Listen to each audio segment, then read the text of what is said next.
Et je donne la parole au représentant de l'Algérie. Madame President. Madame la Présidente, j'ai l'honneur de prononcer cette intervention conjointe au nom des A3+, à savoir le Guyana, le Mozambique, la Sierra Leone et mon pays, l'Algérie. Nous remercions le secrétaire général pour son exposé. À cette occasion, il a à nouveau insisté sur la gravité de la situation au Soudan. Nous saluons également les efforts inlassables qu'il déploie via son envoyé personnel, M. Lamamra, afin de ramener les parties au dialogue. Nous remercions également Madame El Tidjani pour son intervention. Nous saluons la participation du représentant permanent du Soudan à cette réunion. Madame la Présidente, il est difficile de trouver les mots justes afin de décrire la situation effarante au Soudan. Et pour traduire notre incapacité à fournir à la population soudanaise les réponses adéquates sur le terrain, alors que les civils continuent d'être les victimes de ce carnage au Soudan. C'est pourquoi nous condamnons fermement les violences qui continuent d'être perpétrées contre des civils. Plusieurs produits ont été adoptés par notre Conseil. Différentes initiatives ont été menées également à l'extérieur du Conseil pour parvenir à une solution pacifique. Malheureusement, tous ces efforts n'ont pas apporté les résultats escomptés sur le terrain. La reprise des confrontations à Khartoum et à El Fasher, et plus particulièrement les attaques lancées par les forces d'appui rapide contre cette ville, sont autant d'exemples flagrants du mépris dont on fait montre à l'encontre du Conseil, mais aussi à l'encontre de l'ensemble de la communauté internationale. Plus de 18 mois après le début du conflit,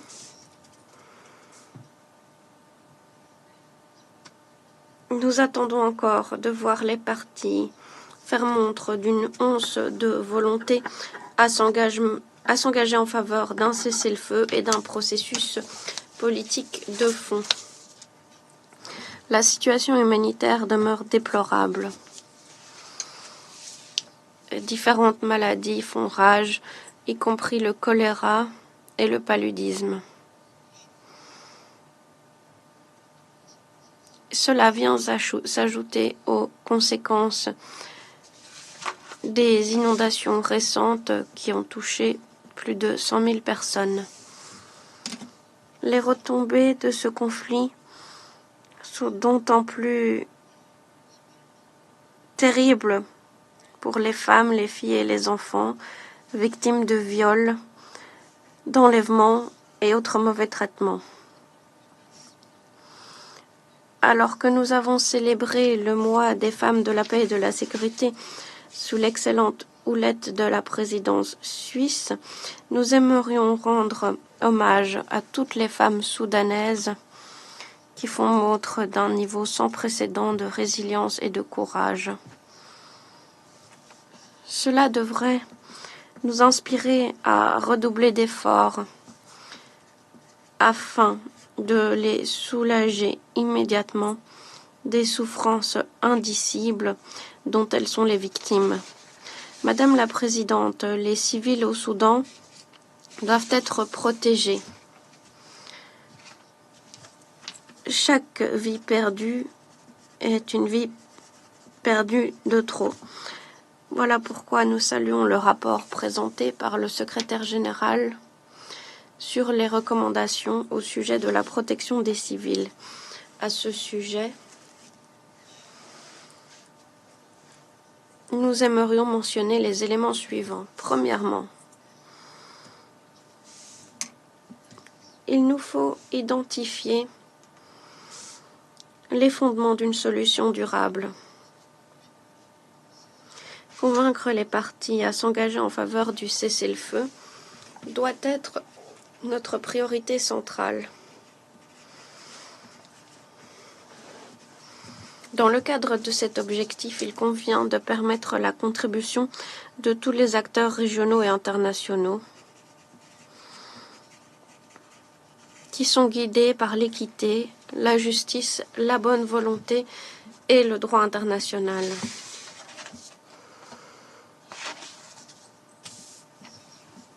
Qu'il soit local ou national, un cessez-le-feu est indispensable. Nous sommes convaincus que la sagesse et la retenue peuvent toujours prendre racine au Soudan.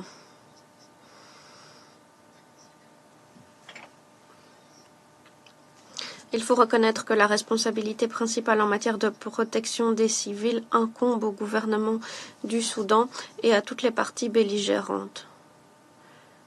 Le Conseil, quant à lui, pourrait agir en coordination avec les autorités nationales, les parties prenantes nationales pertinentes du Soudan, en fournissant l'appui requis pour faire le suivi de tout accord éventuel de cessez-le-feu et de s'assurer que les engagements soient honorés et respectés. Deuxièmement, tout effort de protection des civils doit aller main dans la main avec la mise en œuvre de mécanismes de reddition de comptes permettant de mettre fin à l'impunité et de traduire en justice les auteurs de ces atrocités, de ces crimes et de toute autre violation. À ce sujet, nous rappelons à la condamnation publique et ferme de toute ingérence étrangère. Troisièmement, les parties soudanaises vont devoir redoubler d'efforts pour garantir le respect du droit international humanitaire et les principes des droits humains. Des engagements unilatéraux ont été annoncés. Ils ne se sont pas traduits en actions concrètes et ne sauraient être considérés comme sérieux. Nous en profitons pour condamner fermement les violations terribles perpétrées par les forces d'appui rapide vendredi dernier dans le village d'Al-Syria, où au moins 124 civils ont été tués. Les images qui nous parviennent ces 2 derniers jours sont horribles et constituent un autre exemple de l'absence de tout respect du droit international ou d'un code de conduite quant au modus operandi des auteurs de ces violences. Nous appelons les parties à faire montre d'un minimum de responsabilité en évitant de procéder à des combats dans les zones résidentielles afin d'épargner la vie de civils innocents. Enfin, Madame la Présidente, la coordination devra être notre mot d'ordre dans le cadre de tout effort visant à garantir la protection des civils au Soudan. La coordination est nécessaire au niveau international et régional entre les nombreux mécanismes de médiation, tout en préservant le rôle centrale de l'ONU et de l'Union africaine, tout en se fondant sur le processus de Djeddah. À ce sujet, nous faisons part de notre appui quant à la création d'un comité spécial de la présidence du Conseil de paix et de sécurité de l'Union africaine afin de mener à bien des efforts de paix au Soudan. La coordination est également essentielle avec le gouvernement du Soudan pour garantir l'acheminement de l'aide humanitaire et la durabilité des mesures en la matière. À ce stade, nous saluons les contributions financières en faveur du plan de réponse humanitaire. Nous appelons à poursuivre de tels efforts louables.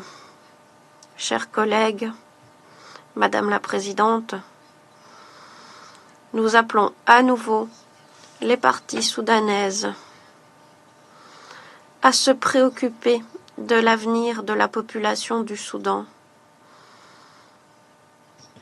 Et nous appelons à nouveau les parties soudanaises à placer les intérêts et l'unité de leur nation avant toute autre considération. Merci.